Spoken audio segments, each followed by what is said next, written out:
Hey guys, so today we're going to be making some beef pot roast in the oven. Please make sure you like, share, and subscribe. Let's get started with the recipe.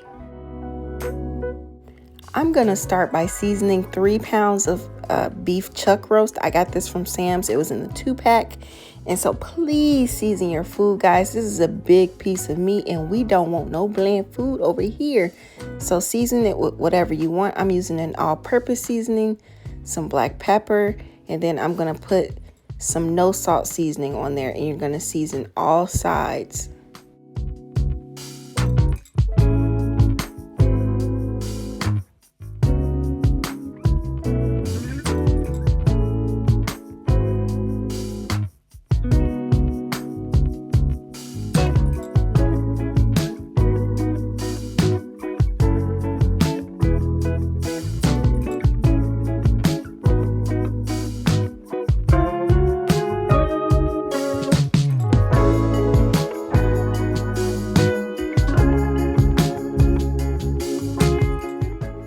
Next, we are going to brown all sides of our meat. So I am putting some olive oil in a skillet and letting it get hot. And then we're going to just brown our roast on all sides.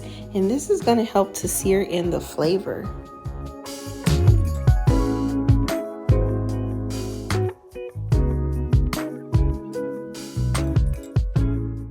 So this roast is a little bit different than the other roast I made with gravy. This is going to be tomato based. And so this is kind of how my granddad used to make it, I believe. And so I'm adding about 2 cups of ketchup and then 1/4 of a cup of steak sauce. He probably didn't add the steak sauce, but I'm just going to mix that together. And this is what is going to go on top of our roast before we put it in the oven.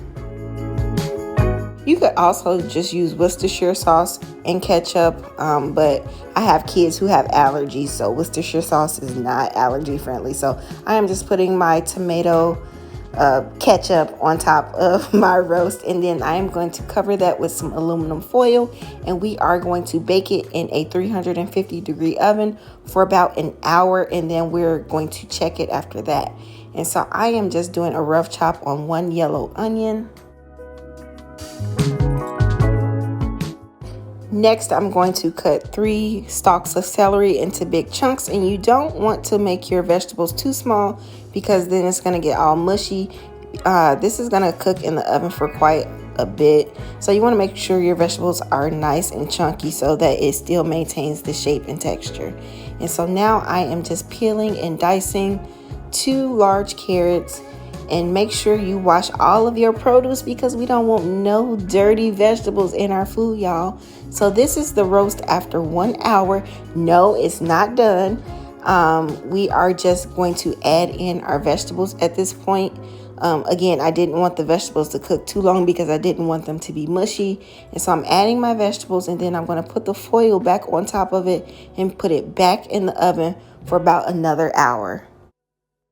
This is our roast after 1 hour, and so look how tender this roast is. It is fork tender, and so I diced up about 3 potatoes, Idaho potatoes, and I made those pretty chunky too because we don't want our potatoes to be mushy.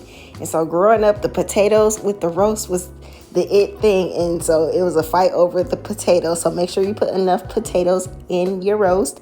And so I let that cook for about another 15 to 20 minutes, or until the potatoes were tender. This is the finished product. So easy, so delicious. I hope you guys enjoyed this recipe. Please make sure you like, share, and subscribe. Bye.